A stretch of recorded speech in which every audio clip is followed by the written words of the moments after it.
میرے بھائیوں، ہم اور آپ مسلمان ہیں، ایمان والے ہیں۔ ہمیں اور آپ کو قرآن کریم میں اللہ تعالیٰ نے یا ایھا الذین آمنوا کہا ہے، اے وہ لوگوں جو ایمان لائے۔ ایمان کا مطلب کیا ہوتا ہے؟ ایمان کا مطلب ہوتا ہے آستھا رکھنا۔ انگریزی میں اس کو کہتے ہیں کسی چیز کے اندر بلیف رکھنا، عقیدہ رکھنا، ماننا۔ اب سوال یہ پیدا ہوتا ہے کہ جب ہم اور آپ ایمان والے ہیں تو ہم کس چیز پر اپنی آستھا رکھتے ہیں، کس چیز کے اوپر ہم ایمان رکھتے ہیں؟ تو یہ بڑی موٹی بات بتا رہا ہوں، ہم سب کو یہ بات پتا ہونی چاہیے کہ 6 چیزیں ایسی ہیں جن کے اوپر ایمان لائے بغیر ہم مومن نہیں ہو سکتے۔ 6 چیزوں کو ماننا ضروری ہے، انیواریہ ہے، کمپلسری ہے، اس کے بغیر ہم مومن نہیں ہو سکتے۔ کون سی 6 چیزیں ہیں؟ نمبر 1، ان تؤمن باللہ، اللہ تبارک و تعالیٰ کے اوپر تم ایمان رکھو۔ تمہارا یہ عقیدہ ہو کہ اللہ تعالیٰ ایک ہے، ساری کائنات کا وہی چلانے والا ہے، ساری دنیا کا پیدا کرنے والا وہی ہے، ہمیں روزی دینے والا وہی ہے، ہم بیمار ہو جائیں تو شفا دینے والا وہی ہے، ہمیں اولاد دینے والا بھی وہی ہے، ہماری بگڑی بنانے والا بھی وہی ہے، اس کے سوا کوئی عبادت کے لائق نہیں ہے۔ سجدہ کرنا اسی کے آگے جائز ہے، ہاتھ پھیلانا اسی کے آگے جائز ہے، قسم کھانا اسی کی جائز ہے، بھروسہ اسی کی ذات پر کیا جائے گا، ڈرا اسی سے جائے گا، امید اسی سے لگائی جائے گی۔ عبادت کی جتنی قسمیں ہیں، جتنے پرکار کی عبادتیں ہیں، جتنے ٹائپ کی عبادتیں ہیں، وہ سب کی سب اگر کسی کے لیے جائز ہیں، اللہ کے لیے جائز ہے۔ یہ پہلی چیز ہے جس پر ہمیں اور آپ کو ایمان رکھنا ضروری ہے۔ اسی لیے 5 ٹائم کی نماز میں جب ہم سورہ فاتحہ پڑھتے ہیں، اور کم سے کم ہم 17 بار تو ضرور سورہ فاتحہ پڑھتے ہیں، فجر کی 2 رکعت، ظہر کی 4 رکعت، عصر کی 4، مغرب کی 3، عشاء کی 4۔ ان 5 ٹائم کی نمازوں میں جو 17 ٹائم کی نمازیں فرض ہیں، ان کے اندر ہم سورہ فاتحہ پڑھتے ہیں تو ہم اللہ کے سامنے یہ اقرار کرتے ہیں، ایاک نعبد و ایاک نستعین، اے اللہ ہم تیری ہی عبادت کرتے ہیں اور تجھ ہی سے مدد مانگتے ہیں، تیرے سوا ہم کسی اور کی عبادت نہیں کرتے، تیرے سوا کسی اور کے آگے ہم ہاتھ نہیں پھیلاتے۔ یہ پہلی چیز ہے جس کے اوپر ایمان لانا ضروری ہے۔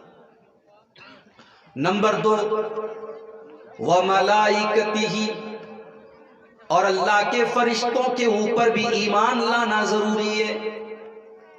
ہمارا یہ عقیدہ ہے کہ اللہ تعالیٰ نے فرشتوں کو نور سے پیدا کیا ہے، فرشتے اللہ تعالیٰ کی مخلوق ہیں، اور فرشتے معصوم ہیں، فرشتے کوئی غلط کام نہیں کرتے، کوئی گناہ نہیں کرتے، فرشتے تو بس وہی کرتے ہیں جو اللہ تعالیٰ ان کو حکم دیتا ہے۔ یہ دوسرا عقیدہ ہے۔ تیسری چیز، وَكُتُبِهِ، اور ہم اللہ تعالیٰ کی تمام کتابوں کے اوپر ایمان رکھتے ہیں۔ اللہ تعالیٰ نے اپنے الگ الگ نبیوں کے اوپر الگ الگ کتابوں کو اتارا۔ موسیٰ علیہ السلام کے اوپر تورات اتاری گئی، عیسیٰ علیہ السلام کے اوپر انجیل اتاری گئی، داؤد علیہ السلام کے اوپر زبور اتاری گئی، اور ہمارے آخری نبی جناب محمد رسول اللہ صلی اللہ علیہ وسلم کے اوپر قرآن مجید کو اتارا گیا۔ ہم اللہ کی تمام کتابوں کے اوپر ایمان رکھتے ہیں۔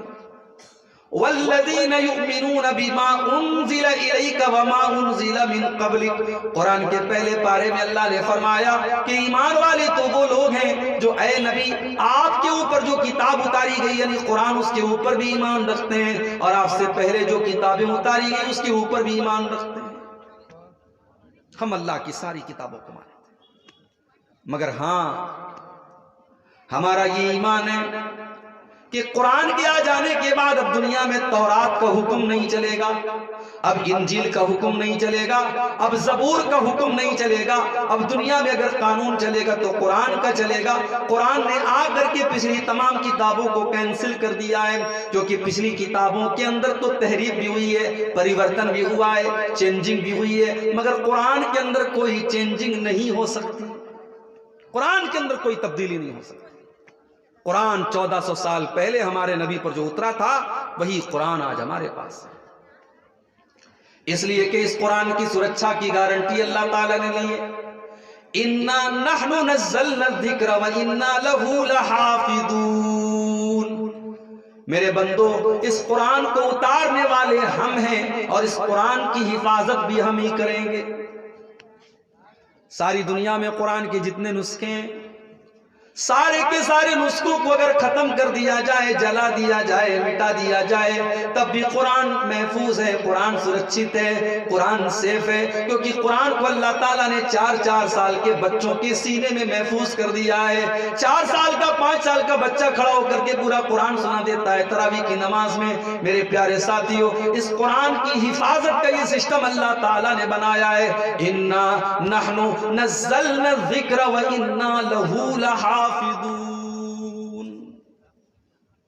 تو ہم اللہ کی ساری کتابوں کے اوپر ایمان رکھتے ہیں، لیکن ہم یہ مانتے ہیں کہ قرآن نے پچھلی کتابوں کو کینسل کر دیا، منسوخ کر دیا۔ بجھتے ہیں پارین کہ نہ بجھتے ہیں پارین؟ اردو بجھتے ہیں؟ الحمدللہ۔ آگے بڑھتے ہیں۔ 6 چیزوں پر ایمان لانا ضروری ہے، اللہ پر، اس کے فرشتوں پر، اس کی کتابوں پر۔ 3 چیزیں ہو گئی، 3 چیزیں اور ہیں۔ وَرُسُلِهِ، اور ہم اللہ تعالیٰ کے سارے نبیوں اور رسولوں کے اوپر ایمان رکھتے ہیں۔ کتنے نبی دنیا میں آئے ہمیں سنکھیا تو نہیں معلوم، ہمیں گنتی تو نہیں معلوم، لیکن ہاں ایک ضعیف حدیث کے اندر 1,24,000 کی گنتی آئی ہے، ہم اس کو کنسیڈر نہیں کرتے، اس کو نہیں مانتے، ہم یہ مانتے ہیں کہ انگنت نبی آئے۔ لیکن اللہ کے جتنے نبی آئے، جتنے رسول آئے، ہم سب کے اوپر ایمان رکھتے ہیں، سب کو اللہ کا نبی مانتے ہیں۔ قرآن میں 25 نبیوں کے نام آئے ہیں، ان کے علاوہ بھی بہت سارے نبی ہیں جن کا نام قرآن کے اندر نہیں آیا، ہم سارے نبیوں کو مانتے ہیں۔ لیکن ہاں ہم یہ عقیدہ رکھتے ہیں، ہم یہ مانتے ہیں کہ اللہ کے آخری نبی، جن کے بعد اب دنیا میں کوئی نبی آنے والا نہیں ہے، کوئی رسول آنے والا نہیں ہے، وہ اللہ کے آخری نبی جناب محمد الرسول اللہ صلی اللہ علیہ وسلم ہیں۔ آپ آخری نبی ہیں، آپ کے بعد کوئی نبی نہیں آنے والا۔ اللہ تبارک و تعالیٰ قرآن کریم میں فرماتا ہے، ما کان محمد ابا احد من رجالکم ولکن رسول اللہ وخاتم النبیین۔ قرآن میں 4 جگہ ہمارے نبی کا نام آیا ہے، اس میں سے ایک جگہ یہ بھی ہے، یہاں محمد نام آیا ہے صلی اللہ علیہ وسلم۔ محمد تمہارے مردوں میں سے کسی کے باپ نہیں ہے۔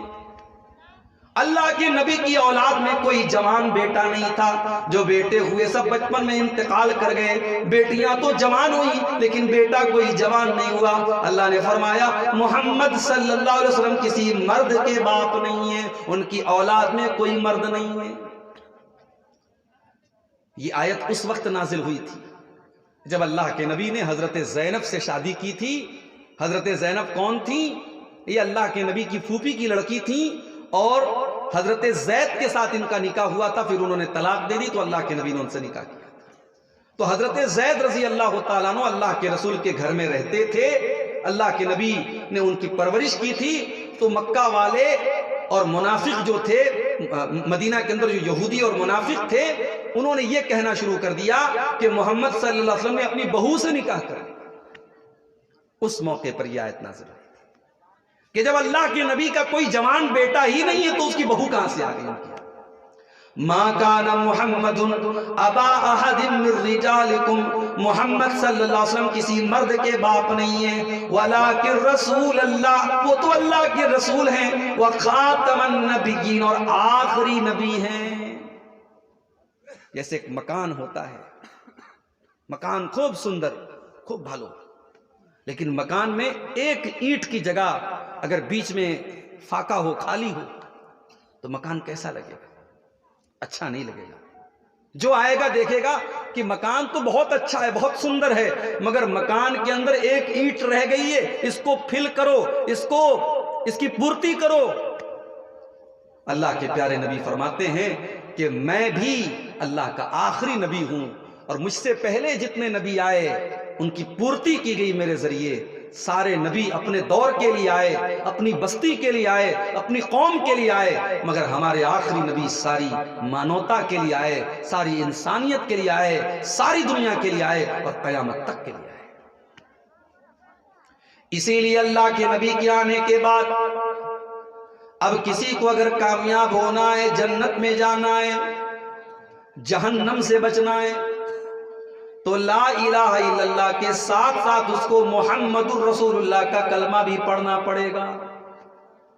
بھئی کوئی اللہ کو مانتا ہے، ڈاکٹر ذاکر نائک صاحب نے ایک تقریر میں کہا تھا کہ اگر کوئی لا الہ الا اللہ کو مانتا ہے اور محمد الرسول اللہ کو نہیں مانتا ہے، تو 99.99% اس بات کی امید ہے کہ وہ جہنم میں جائے گا، لیکن 0.001% کی گنجائش ہے کہ وہ جنت میں جائے گا۔ علماء نے ڈاکٹر ذاکر نائک کی اس بات کا کھنڈن کیا اور کہا کہ یہ غلط بات ہے۔ جو انسان محمد الرسول اللہ کو نہ مانے اس کی جنت میں جانے کی کوئی پاسبلٹی نہیں ہے، 0.001% بھی نہیں۔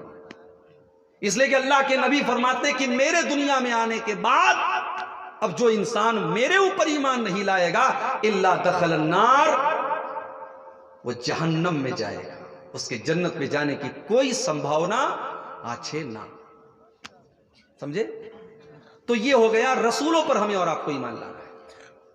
اس کے بعد پانچویں چیز والیوم الاخر، قیامت کے دن کے اوپر بھی ایمان لانا ہے۔ ایک دن ایسا آئے گا یہ ساری دنیا نشٹ ہو جائے گی، برباد ہو جائے گی، ختم ہو جائے گی، یہ زمین یہ آسمان یہ پہاڑ سب ختم ہو جائیں گے۔ اتنا خطرناک بھوکمپ آئے گا، اتنا بڑا زلزلہ آئے گا، اذا زلزلت الارض زلزالہا، جب پوری کی پوری زمین کو ہلا دیا جائے گا۔ ذرا سا ہلکا سا زلزلے کا جھٹکا آتا ہے دلی کے اندر تو نیوز میں آ جاتا ہے دلی والے گھبرا گئے، وہ تو معمولی سا زلزلہ آتا ہے۔ غور کرو قیامت کے دن کا زلزلہ کتنا خطرناک ہوگا۔ اذا زلزلت الارض زلزالہا، جب پوری کی پوری زمین کو اللہ تعالی ہلا دے گا، اور وہ زلزلہ قیامت کا اتنا خطرناک ہوگا۔ فرمایا یا ایھا الناس اتقوا ربکم ان زلزلۃ الساعۃ شیء عظیم، او لوگو اپنے رب سے ڈرو، بے شک قیامت کے دن کا زلزلہ بڑا خطرناک ہوگا۔ یوم ترونھا تذہل کل مرضعۃ عما ارضعت، اس دن تم دیکھو گے کہ دودھ پلانے والی ماں بھی اپنے بچے کو چھوڑ دے گی۔ دنیا میں جب پریم کی مثال دی جاتی ہے، جب محبت کی مثال دی جاتی ہے، تو ماں اور بچے کے پیار کی مثال دی جاتی ہے۔ اور بچہ جب چھوٹا ہو، معصوم ہو، دودھ پیتا بچہ ہو، تو بچہ ماں کے بنا نہیں رہ سکتا، ماں بچے کے بنا نہیں رہ سکتی۔ لیکن قیامت کا دن اتنا سخت ہوگا، اتنا خطرناک ہوگا کہ اللہ تعالیٰ فرماتا ہے کہ تم دیکھو گے کہ دودھ پلانے والی ماں بھی اپنے بچے کو چھوڑ دے گی۔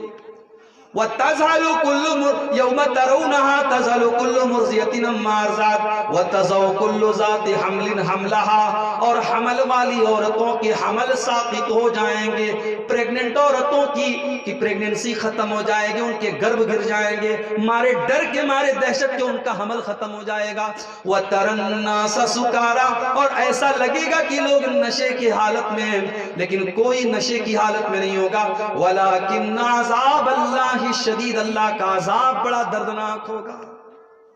قیامت کا دن ایسا ہوگا، اس دن پورا پورا حساب دینا پڑے گا میرے بھائی۔ نیائے کرنے والے کو نیائے کا پھل ملے گا، انیائے کرنے والے کو انیائے کی سزا ملے گی۔ اچھا عمل کرنے والے کو اس کے کرم کا اچھا پھل ملے گا اور برا کام کرنے والے کو اس کی بری سزا ملے گی. فَمَن يَعْمَلْ مِثْقَالَ ذَرَّةٍ خَيْرًا يَرَهُ, ایک ذرہ برابر بھی تم نے کوئی نیکی کا کام کیا ہوگا, کل قیامت کے دن تم اس کو بھی دیکھ لو گے. وَمَن يَعْمَلْ مِثْقَالَ ذَرَّةٍ شَرًّا يَرَهُ, اور ایک ذرہ کے برابر تم نے گناہ کیا ہوگا تو وہ بھی تم قیامت کے دن دیکھ لو گے.